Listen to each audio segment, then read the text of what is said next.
ओम नमः शिवाय। प्रिय श्रोताओं, क्या आपने कभी सोचा है कि आखिर क्यों कुछ घरों में ऐसी संतान पैदा होती है जो अपने माता पिता को बहुत दुख देती है। आपने देखा होगा कि कई बार पति पत्नी में सामंजस्य नहीं बन पाता, जबकि दोनों अपनी ओर से भरसक प्रयास करते हैं, फिर भी उनके रिश्ते में तालमेल नहीं बैठ पाता। आखिर ऐसा क्यों होता है? क्यों एक पिता अपने पुत्र को पालने में कोई कसर नहीं छोड़ता? वह हर संभव प्रयास करता है कि उसका बेटा हमेशा सुखी रहे, लेकिन जब वही बेटा बड़ा होता है तो वह अपने पिता को दुख देता है। क्यों एक व्यक्ति अपने खानपान में सतर्कता बरतता है, संयमित जीवन जीता है, फिर भी उसका पूरा जीवन बीमारियों से घिरा रहता है? और क्यों कोई व्यक्ति दिन रात मेहनत करने के बावजूद भी अभावों में जीवन बिताने को मजबूर होता है? आखिर ऐसा क्यों होता है? दोस्तों, ऐसे अनगिनत प्रश्न हैं जो हमारी समझ से परे है। दोस्तों, हमारे धर्म ग्रंथों के अनुसार पूर्व जन्मों में किए गए कर्मों का फल हमें इस जन्म में भुगतना पड़ता है। कर्म चाहे अच्छे हो या बुरे लौटकर जरूर आते हैं।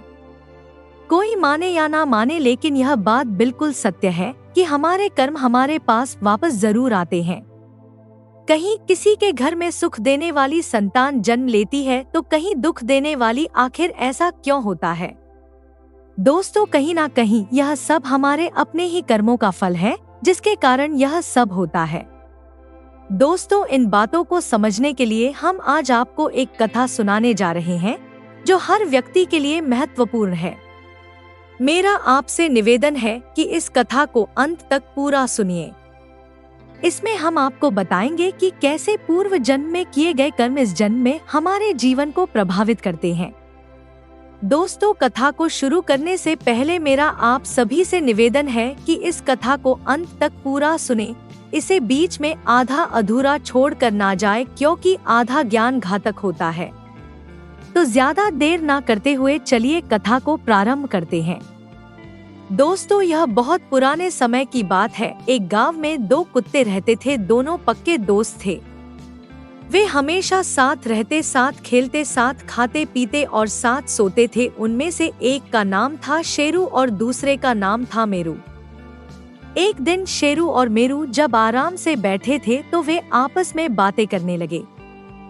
शेरू बोला, मित्र, कभी कभी मैं सोचता हूँ कि हमने कौन से ऐसे बुरे कर्म किए थे जो हमें इस जन्म में कुत्ते का जन्म मिला है। सुबह से शाम तक दौड़ते दौड़ते हालत खराब हो जाती है, तब कहीं जाकर पेट भरने को थोड़ा बहुत मिलता है। कई बार तो जिस दरवाजे पर जाता हूँ तो वहाँ से डंडे मारकर भगा दिया जाता है। खाना तो दूर की बात, उल्टा डंडे की मार खानी पड़ती है। मेरू ने सहमति जताते हुए कहा, मित्र, तुम बिल्कुल सही कह रहे हो। कभी कभी तो बैठने की भी जगह नहीं मिलती। जहाँ थोड़ी देर के लिए बैठता हूँ तो कोई आकर डंडे मारकर वहाँ से भी भगा देता है। ना तो ठीक से बैठ पाते हैं, ना आराम से लेट पाते हैं। सच कहूँ तो अब यह जीवन बोझ लगने लगा है। शेरू ने सिर हिलाते हुए कहा, मेरू, इसमें कोई शक नहीं कि हमने पिछले जन्म में जरूर कोई बुरे कर्म किए होंगे। यही वजह है कि हमें इस जन्म में यह दुख भरा जीवन जीना पड़ रहा है। शेरू आगे कहता है, मेरू, मुझे लगता है कि हमें अब कुछ करना चाहिए। क्यों ना हम तीर्थ यात्रा पर जाएं? तीर्थ की यात्रा भगवान के दर्शन और साधु संतों का आशीर्वाद लेने से हम दोनों का कल्याण हो सकता है। यह जन्म तो हम नहीं बदल सकेंगे, लेकिन कम से कम अगला जन्म तो सुधर ही सकता है। दोस्तों, यही सोचकर एक दिन शेरू और मेरू ने तीर्थ यात्रा पर जाने का निश्चय किया। हालांकि उन्हें रास्ता नहीं पता था, लेकिन उन्होंने ठान लिया था कि यात्रा आरंभ करनी चाहिए। रास्ता तो धीरे धीरे मिल ही जाएगा। अगले दिन सुबह होते ही दोनों यात्रा पर निकल पड़े। रास्ते में चलते चलते जब रात हो गई तो वे एक गांव के बाहर एक बड़े पेड़ के नीचे रुक गए। दिन भर की थकान से वे इतने चूर हो गए कि तुरंत सो गए। सुबह उठने के बाद उन्होंने फिर से अपनी यात्रा प्रारंभ की। चलते चलते लगभग दोपहर का समय हो गया तो उन दोनों को भूख का एहसास होने लगा। शेरू ने मेरू से कहा, अब तो मुझसे और चला नहीं जा रहा, भूख के मारे जान निकल रही है। मेरी इस पर मेरू ने कहा, तुम सही कह रहे हो मित्र, देखो सामने जो गांव दिख रहा है उसके पास एक घना पेड़ भी है, पहले वहाँ थोड़ा आराम कर लेते हैं, फिर गांव में जाकर खाने का कुछ इंतजाम देखेंगे, हो सकता है वहाँ कुछ खाने के लिए मिल जाए। अभी वह दोनों उस पेड़ के नीचे विश्राम कर ही रहे थे, तभी उन्हें पास में कुछ चूहे भागते हुए दिखे। उन चूहों को देखकर शेरू के मुंह में पानी आ गया। वह धीरे से बोला, सुनो मेरू, क्यों ना हम इन चूहों में से 2-4 पकड़कर खा ले, इससे हमारी भूख तो मिट जाएगी। मेरू ने गंभीरता से सिर हिलाते हुए कहा, नहीं शेरू, हम तीर्थ यात्रा पर निकले हैं और तीर्थ यात्रा में किसी की हत्या करना पाप होता है। ऐसा करना तो दूर, यदि मन में इस तरह का विचार भी आया तो भी पाप लगेगा। हम पुण्य कमाने लिए तीर्थ यात्रा पर निकले हैं, अगर यह पाप कर लिया तो हमारी पूरी तीर्थ यात्रा व्यर्थ हो जाएगी। शेरू ने कहा, तो फिर कोई और उपाय सोचो जिससे किसी भी जीव की हत्या ना हो और हमारा पेट भी भर जाए। यह सुनकर दोनों मित्र वहां से आगे बढ़ गए। चलते चलते वे एक चौराहे पर पहुंचे जहां एक मंदिर था। कुछ देर आराम करने के बाद दोनों ने तय किया कि अब उन्हें अलग अलग दिशा में जाना चाहिए। शेरू ने कहा, अगर हम साथ चलेंगे तो दोनों का पेट ठीक से नहीं भरेगा, अलग अलग जाएंगे तो जो भी मिले हम खा लेंगे। दोनों ने यह भी तय किया कि वापस लौटने पर इसी चौराहे पर मिलेंगे, जो यहाँ पहले पहुँच जाएगा वह दूसरे का यही रुककर इंतजार करेगा। इसके बाद दोनों अलग अलग दिशाओं में चल पड़े। शेरू चलते चलते एक गांव में जा पहुंचा। उस गांव में एक सोनार रहता था। उस समय वह सोनार पूजा कर रहा था और उसकी पत्नी ने उसके लिए खाना तैयार करके थाली में परोसा था। थाली में पूड़ी, सब्जी, खीर, दाल, चावल, अचार, दही आदि सजाकर रखे हुए थे। वह सोनार पूजा खत्म करके भोजन के लिए बैठा ही था कि तभी शेरू झट से थाली में मूंग डालकर 2-3 पूरियां उठाकर वहां से भाग गया। सोनार यह देखकर हंसते हुए बोला, राधे कृष्ण, राधे कृष्ण। उसने उठकर हाथ धोकर अपनी पत्नी से कहा, बेचारा यह कुत्ता बहुत भूखा लग रहा है, इसीलिए तुम यह थाली इसे ही खिला दो, शायद इसकी भूख मिट जाए। सोनार की पत्नी को यह बात बिल्कुल पसंद नहीं आई। वह गुस्से में बोली, यह आप क्या कह रहे हैं? इस कुत्ते को यह थाली, इसमें मैंने कितनी मेहनत से स्वादिष्ट पकवान बनाए हैं और आप इसे कुत्ते को खिलाने की बात कर रहे हैं। सोनार के मन में दया का भाव उमड़ पड़ा। उसने अपनी पत्नी से कहा, तुम सही कहती हो, पर शायद यह कुत्ता बहुत भूखा है, क्या पता इसके भाग्य में ही आज यह थाली लिखी हो। कहते हैं दाने दाने पर खाने वाले का नाम लिखा होता है, इसलिए इसे यह थाली मिलनी ही थी और इसने इसे झूठा कर दिया। इसके बाद सोनार ने शेरू को पेट भर खाना खिलाया। शेरू ने तृप्त होकर सोनार को मन ही मन दुआएं दी और आशीर्वाद देते हुए वहां से चला गया। उधर मेरू इधर उधर भटकते हुए एक व्यापारी के घर जा पहुंचा। व्यापारी ग्राहकों से झगड़कर थका मांदा अपने घर लौटा था। उसकी पत्नी ने उसके लिए तरह तरह के पकवान और मिठाइयों से सजी थाली रखी थी और वहां से चली गई थी। जब वह व्यापारी खाने के लिए बैठा और थाल खोल करके भोजन करने के लिए तैयार हुआ ही था कि तभी मेरू ने मौका पाकर थाली में मूंग डाल दिया और एक रोटी का टुकड़ा तोड़कर भागने की कोशिश करने लगा। यह देखकर व्यापारी का पारा चढ़ गया, उसकी आंखें गुस्से से लाल हो गई। उसने कोने में रखी लाठी उठाई और गालियां देते हुए मेरू की कमर पर जोर से वार किया। दर्द से चिल्लाते हुए मेरू वहीं गिर पड़ा। उसकी कमर टूट चुकी थी और वह भागने में असमर्थ हो गया। व्यापारी ने गुस्से में आकर उस पर 2-4 लाठियां और मार दी। मेरू अधमरा हो गया।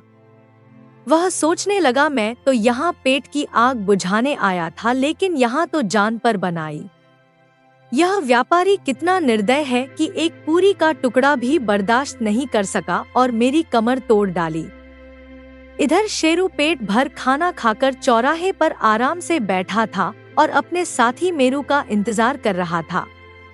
वह बार बार इधर उधर देखता, लेकिन मेरू कहीं नजर नहीं आ रहा था। समय बीतता गया और जब मेरू नहीं लौटा तो वह लाचार और उदास होकर चौराहे पर बैठ गया। थोड़ी देर और इंतजार करने के बाद शेरू ने फैसला किया कि वह मेरू को ढूंढने निकलेगा। उसका दिल बेचैन था और वह अपने दोस्त की तलाश में चल पड़ा। कुछ दूर चलने के बाद उसे मेरू नजर आया।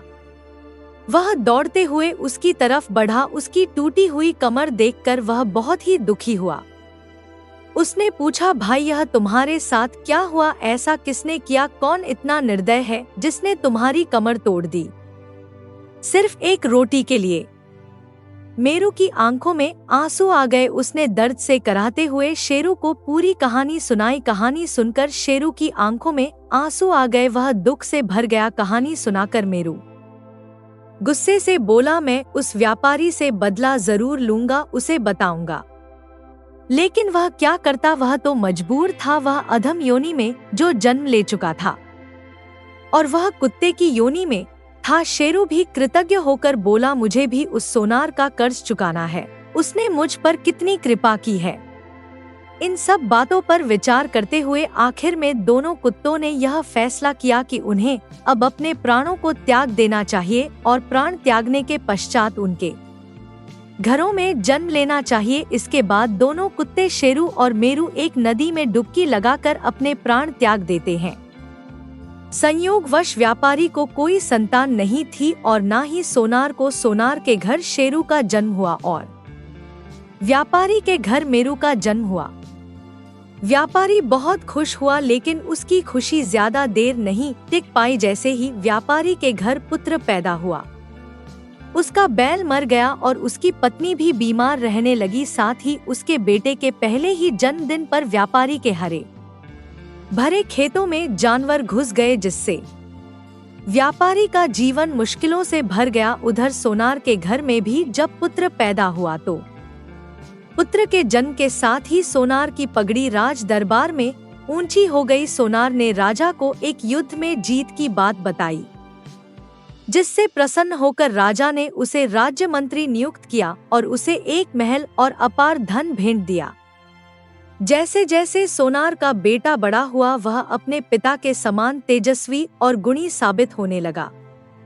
उसने कम उम्र में ही शास्त्रों का गहन अध्ययन कर लिया था। उसकी विद्वता का आलम यह था कि बड़े बड़े विद्वान भी उससे शास्त्रार्थ में पराजित हो जाते थे। यह देख सोनार का हृदय गर्व और आनंद से भर जाता था, क्योंकि उसका पुत्र उसे हर कदम पर सुख देता था। वही दूसरी ओर व्यापारी का बेटा बिल्कुल अलग स्वभाव का निकला। वह आलसी और दुष्ट प्रवृत्ति का था। हर छोटी बड़ी बात पर अपने पिता को ताने मारता, गालियां देता और घर का पैसा जुए में बर्बाद करता। व्यापारी अपने बेटे की ऐसी हरकतों से परेशान होकर अत्यंत दुखी रहने लगा। अंततः उसने सोचा कि बेटे को सुधारने का कोई उपाय करना चाहिए। इसी सोच के साथ वह एक प्रसिद्ध ज्योतिषी ब्राह्मण के पास गया। उसने देखा ज्योतिषी ब्राह्मण अपनी कुटिया के बाहर ध्यान मग्न बैठे थे। फिर वह व्यापारी उनके पास गया और अपनी समस्या उसके सामने रखी। ज्योतिषी ब्राह्मण ने उसकी बात सुनी और कहा, तुम्हारे बेटे को सुधारने का सबसे अच्छा उपाय है उसका विवाह। तुम अपने बेटे का विवाह करवा दो। विवाह का बंधन अक्सर बुरे से बुरे स्वभाव को भी बदल देता है। फिर व्यापारी ने ब्राह्मण को प्रणाम किया और घर लौटकर तुरंत अपने बेटे का विवाह कराने का निर्णय लिया। वह अपने पुत्र के लिए योग्य कन्या की तलाश करने लगा। उधर सोनार ने भी अपने पुत्र के विवाह का विचार किया और शीघ्र ही उसका विवाह एक सुशिक्षित और गुणी लड़की से करवा दिया। सोनार की बहू ने आते ही अपने ससुराल को स्वर्ग बना दिया। उसका व्यवहार ऐसा था कि उसने पूरे परिवार को खुशियों से भर दिया। दूसरी तरफ व्यापारी ने भी अपने बेटे का विवाह करवाया, लेकिन विवाह के अगले ही दिन एक भयानक घटना घटी। उसका बेटा अचानक चल बसा। बहू ने घर में आते ही कोहर मचा दिया और रो रो कर अपने ससुर को कोसने लगी। बहू के कटु वचन सुनकर व्यापारी गहरे सदमे में चला गया। उसने अपनी हालत पर रोते हुए दीवार से सिर पटकना शुरू कर दिया और चिल्लाने लगा, मेरा बेटा मेरी कमर तोड़कर चला गया। दोस्तों, यह कहानी हमें सिखाती है कि जैसा हम कर्म करते हैं वैसा ही फल हमें भोगना पड़ता है, चाहे वह कर्म इस जन्म के हो या पिछले जन्मों के जैसे। इस कहानी में सोनार ने अपने जीवन में अच्छे कर्म किए, जिसके कारण उसे एक सुखद और गुणवान संतान मिली। वहीं व्यापारी के बुरे कर्मों का परिणाम उसे दुखी और अहंकारी संतान के रूप में मिला। यह सत्य है कि हमारे जीवन में जो भी सुख दुख आते हैं वे हमारे कर्मों का परिणाम होते हैं।